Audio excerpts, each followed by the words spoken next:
오늘 우리에게 주시는 하나님 말씀은 민수기 12장 1절부터 4절까지 말씀입니다.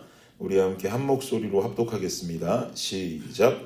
모세가 구스 여자를 취하였더니 그 구스 여자를 취하였으므로 미리암과 아론이 모세를 비방하니라. 그들이 이르되 여호와께서 모세와만 말씀하셨느냐 우리와도 말씀하지 아니하셨느냐 하매 여호와께서 이 말을 들으셨더라. 이 사람 모세는 온유함이 지면의 모든 사람보다 더하더라. 여호와께서 갑자기 모세와 아론과 미리암에게 이르시되 너희 세 사람은 회막으로 나아오라 하시니 나아가매. 아멘. 우리 민수기 11장에서는 하나님을 원망했던 이스라엘 백성들의 모습이 나왔었습니다. 그리고 그런 환경 속에 하나님께서는 모세로 하여금 70인의 장로들을 세워서 좀 더 백성들을 인도할 수 있는 일꾼들을 확보하기를 원하셨었지요. 그리고 어제는 메추라기 때를 이스라엘 백성들 고기 먹고 싶다고 원망하고 불평하는 이스라엘 백성들에게 메추라기 때를 보내셨지만 그 와중에도 하나님의 전능하심을 향하여서 대항하고 원망과 불평을 일삼았던 것을 백성들이 회개한 것이 아니라 그 와중에도 욕심과 탐욕에 가득 차서 가장 적은 자는 10호멜이나 갖다가 담는 이런 모습들을 보시면서 백성들에게 다시금 진노하셨던 하나님의 모습을 우리는 보았습니다. 그렇게 11장이 마무리가 되고 민수기는 12장으로 넘어오게 되는데요. 12장으로 넘어오니까 이제는 뭔가 좀 원망과 불평하는 삶에서 자유로워진 이스라엘의 올바른 모습이 보여지면 참 좋겠는데 그것은 우리의 기대일 뿐이고 도리어 이스라엘의 리더들이 진짜 이스라엘의 영적 리더가 되고 있는 모세를 향해서 또 불평하고 원망하는 질투하는 장면들이 등장하는 것을 우리는 보게 됩니다. 1절 말씀 우리 다시 한번 좀 볼까요? 1절입니다. 시작. 모세가 구스 여자를 취하였더니 그 구스 여자를 취하였으므로 미리암과 아론이 모세를 비방하니라. 모세가 구스 여자를 취하였다. 구스 지역에 대해서는 제가 지난 주일 설교 때 한번 말씀드렸었는데요.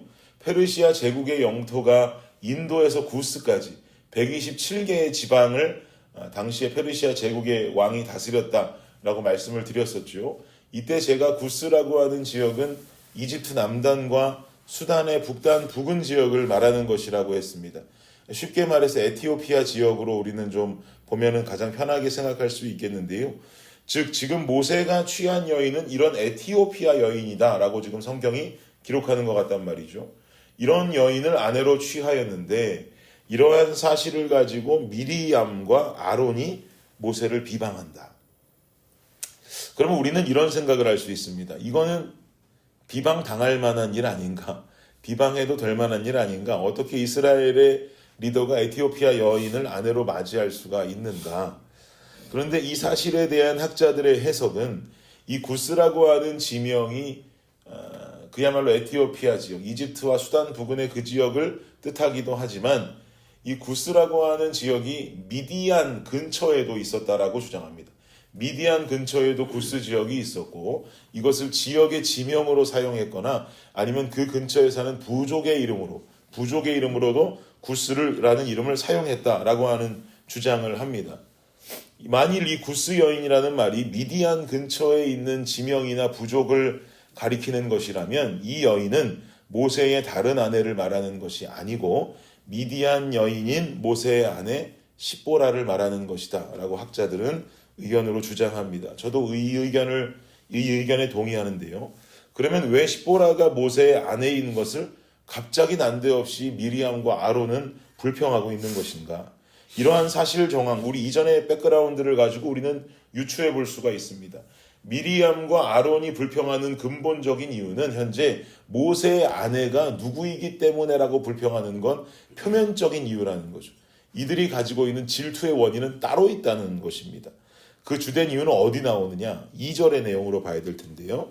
2절 한번 우리 함께 다시 볼까요? 시작. 그들이 이르되 여호와께서 모세와만 말씀하셨느냐 우리와도 말씀하지 아니하셨느냐 하매 여호와께서 이 말을 들으셨더라. 어떤 이유냐면 우리가 지금 읽은 2절을 보니까 질투하는 거예요. 질투하는 거예요. 하나님과 특별한 만남을 갖고 특별한 사랑을 받고 있는 모세를 향해서 미리암과 아론이 질투의 마음, 어떤 그런 질투심이 생겨서 험담을 지금 하고 있다는 거죠. 그런데 다시 한번 우리 1절을 보면 모세가 구스 여자를 취하였더니 그 구스 여자를 취하였으므로 미리암과 아론이 모세를 비방했다. 그러는데 미리암과 아론이 모세를 비방하니라라고 말하는 이 부분에서 실상 원어 성경의 해석을 보면 비방한다라는 말의 동사가 미리암과 아론이에서 이게 마치 3인칭 복수형으로 쓰이는 것이 아니라 비방한다라고 하는 말의 동사가 3인칭 여성 단수형으로 쓰여 있습니다. 즉 이 불평의 시발점은 누구란 이야기입니까? 미리암이라는 이야기예요. 미리암과 아론이 합세해서 함께 비방한 게 아니라 이 비방을 미리암이 이끌고 주도했다라는 거죠. 그러면 미리암은 왜 모세를 불평하고 질투하고 이 험담까지 주도하고 있는 것인가? 11장, 그 이전 장이었던 11장을 보면 70명의 장로가 이스라엘의 리더로 세워졌어요. 그러니 이스라엘의 리더격인 미리암 자신의 입지, 또 아론의 입지가 마치 줄어드는 것처럼 보이게 되는 거죠. 장로들이 세워졌으니까.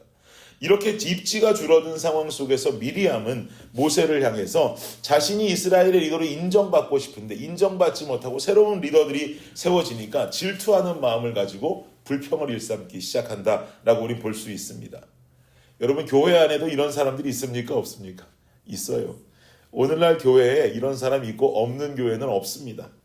누가 앞장서서 일하고 인정받고 하면 괜히 자기 입지가 교회에서 좁아지는 것 같은 기분이 들고 자신이 인정받지 못하는 기분이 들어서 이 하나님 일하는데도 질투하고 뒤에서 또 욕하고 하는 사람들이 있더란 말이에요. 교회 공동체 안에. 이럴 필요가 없다는 것이죠. 맡겨진 사명이라는 것은 하나님께서 김준일에게 맡겨주신 사명, 한 개인에게 맡기신 사명은 변하지가 않아요. 내가 해야 할 사명은 남이 할 수 없어요. 그것이 큰 일이든지 작은 일이든지 잘해서 인정받는 일이든지 잘해도 인정받지 못하는 일이든지 내게 맡겨진 건 그냥 묵묵하게 내가 충성하고 행하면 되는 것입니다. 그리고 내가 행하는 사역과 일들이 충성되이 그렇게 행하고 모든 것이 잘 되어간다 할지라도 우리는 한 가지를 절대 잊으면 안 되는 것이에요. 내가 충성되이 행하는 모습을 주변에 질투하는 사람들도 있을 수 있겠다라는 생각을 우리는 늘 가지고 살아야 됩니다. 그럼 어떻게 하면 될까요? 덜 충성하면 될까요? 사람들이 질투할 수 있으니 그것도 아니죠. 충성되이 일하고 맡겨진 사명 감당하고 그리고 세상 속에서 살아가면서 내가 하는 일이 잘 되고 내가 하는 것이 성공적으로 잘 된다 해도 우리 안에 반드시 존재해야 되는 건 바로 겸손함입니다. 겸손함이 분명히 우리에게 있어야 한다는 것이죠. 오늘 본문의 내용을 보면서 제가 모세에게 감동되는 것 한 가지는 모세가 이 모든 사실을 알고도 본문 속에 아무런 대응도 화내는 장면도 나오지를 않는다고 하는 것이에요. 저는 이 모습이 모세에게 참 감동이 됩니다. 모세는 화내지도 않았고 대응하지도 않았고 너희들이 어떻게 나한테 그럴 수 있느냐고 내가 지금까지 이스라엘을 향해서 고생해온 게 얼마고 출애굽시키려고 얼마나 지금까지 너희들을 힘들게 이끌어왔는데 이제 와서 내 노력 다 알고 있는 다른 리더급 되는 너희들이 나를 욕하느냐고 어떻게 이럴 수가 있느냐고 울며 불며 화내는 장면은 아무 곳에도 나오지 않습니다. 그저 성경의 기록은 3절의 내용으로 모세의 모습을 대변하고 있습니다. 시작. 이 사람 모세는 온유함이 지면의 모든 사람보다 더하더라. 저는 이 모습이 너무 감동적이에요. 모세도 인간인걸요. 모세도 얼마나 화가 나겠어요. 어떻게 지금 이제 와서 이런 걸로 나를 험담할 수 있어. 내가 가장 믿었던 내 주변 사람이 어떻게 나를 이렇게 욕할 수 있어. 내 가족들인데 어떻게 나에게 그럴 수가 있어. 아무런 모습으로 그들에게 대응하는 것이 아니라 이 사람 모세는 온유함이 지면의 모든 사람보다 더하더라. 이 온유함과 겸손함을 가지고 아무런 대응도 하지 않고 분노함을 보여주지 않은 모세의 모습에 뒤를 이은 이야기들은 모세가 가만히 있으니 하나님이 나서서 일하는 장면들이 나오게 되는 것이죠. 우리가 분노를 표출하고 우리가 화를 내고 대응하면 우리가 그것을 해결해야 되는 우리의 뒷감당이 되지만 우리가 이 어려운 순간에도 온유함과 겸손함으로 인내할 때에 그 일은 하나님께서 책임지시는 일이 되는 줄을 믿습니다. 그러니 무슨 일을 행하든지 우리는 겸손함으로 온유함으로 행해야 합니다. 교회 안에서의 일이든 밖에서 여러분의 삶이든 내 일이 사역이 잘 될 때, 또 내 개인적인 일이 잘 될 때 질투하는 무리들이 있을 수 있습니다. 그래서 그럴수록 더 겸손하고 온유하게 주님 따르는 일꾼들이 되어야 합니다. 여러분, 모세를 닮기를 원합니다. 어떤 질투와 불평 속에도 대응이 아니라 그저 잠잠히 하나님만 바라보았던 모세의 모습과 같이 우리 인생 어떠한 상황과 환경 속에서도 우리는 겸손히 하나님 바라보는 겁니다. 분노보다는 온유함으로 삶을 살아가는 것입니다. 이러한 삶을 살아갈 때에 온유한 품성으로 이 모든 것을 견디고 있는 사랑하는 아들과 사랑하는 딸을 향해서 아버지 하나님은 일하기 시작하실 것입니다.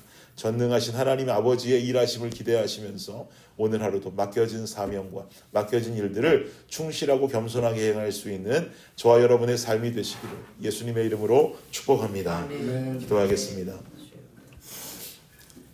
주님 감사합니다. 주님은 여전히 일하십니다. 모세와 같이 온유한 성품 가진 자, 그리고 질투하는 세력을 향하여서 그저 잠잠히 하나님만 바라보았던 모세의 모습을 통해 주님이 일하셨던 것을 우리는 바라보게 됩니다. 아버지 하나님, 우리도 교회 안에서 맡겨진 사명 감당해 가야 됩니다. 그러나 모든 것이 잘 되면 질투하는 세력이 있을 수 있습니다. 그리고 언젠가는 또 다른 성도의 모습을 보며 내가 질투할 때도 있습니다. 그리고 우리 세상 속에서도 마찬가지입니다. 일이 잘 되면 질투하는 사람이 있고 나도 누군가를 질투할 때 있습니다.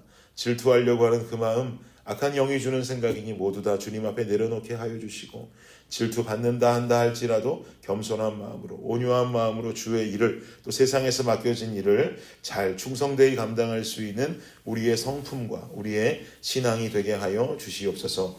감사합니다. 이 모든 말씀 예수님의 이름으로 기도드립니다. 아멘.